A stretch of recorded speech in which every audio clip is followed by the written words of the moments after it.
Anime domination at the box office isn't just a headline. It's a seismic shift in Hollywood's old rules. This weekend, Demon Slayer Kimetsu no Yaiba Infinity Castle stormed theaters, raking in an astonishing $70 million during its debut and smashing the previous record for an anime film's opening. Just consider this. The previous title holder, Pokémon, the first movie, Mewtwo Strikes Back, had set the bar at $31 million back in 1999. The difference isn't just huge, it's revolutionary.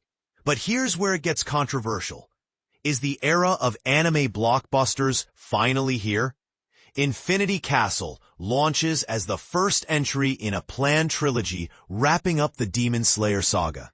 Fans flock to both subtitled and English-dubbed showings, with many opting for premium experiences like IMAX, where ticket prices run higher, undoubtedly boosting those box office numbers. On the global stage, the movie has already achieved more than $300 million in revenue, including an eye-popping $200 million plus from Japan alone.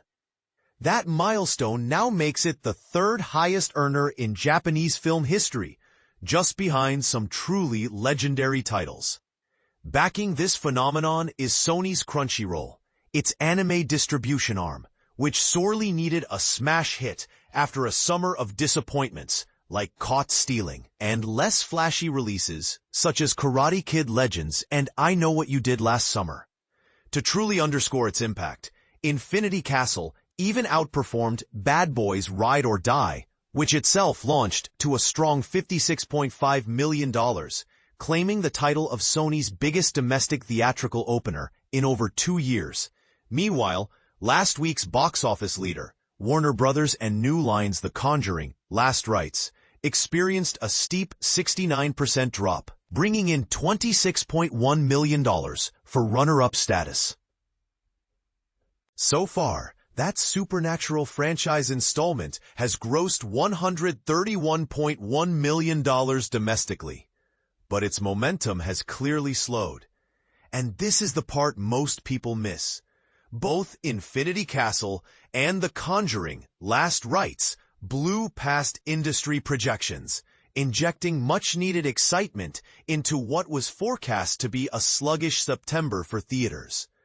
Exhibitors are now daring to hope for a stronger fall after the summer box office fizzled. With some big franchises, Marvel, anyone? No longer posting their former astronomical numbers. Suddenly, surprise hits like Weapons and anime spectacles are keeping multiplexes alive and kicking.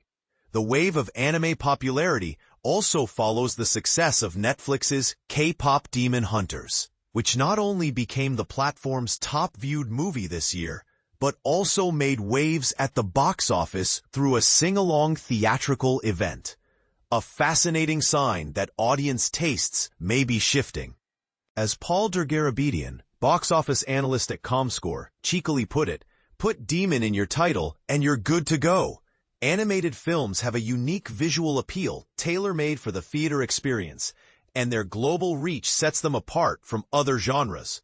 But let's ask, is it just the demon motif, or is anime as a medium finally breaking through to mainstream blockbuster status? Of course, Infinity Castle wasn't the only new release. Downton Abbey, the grand finale, intended as the sentimental curtain call for the beloved Upstairs-Downstairs saga, debuted to $18.1 million under Universal's Focus Features. That's a boost compared to its predecessor, A New Era, which opened at $16 million in 2022.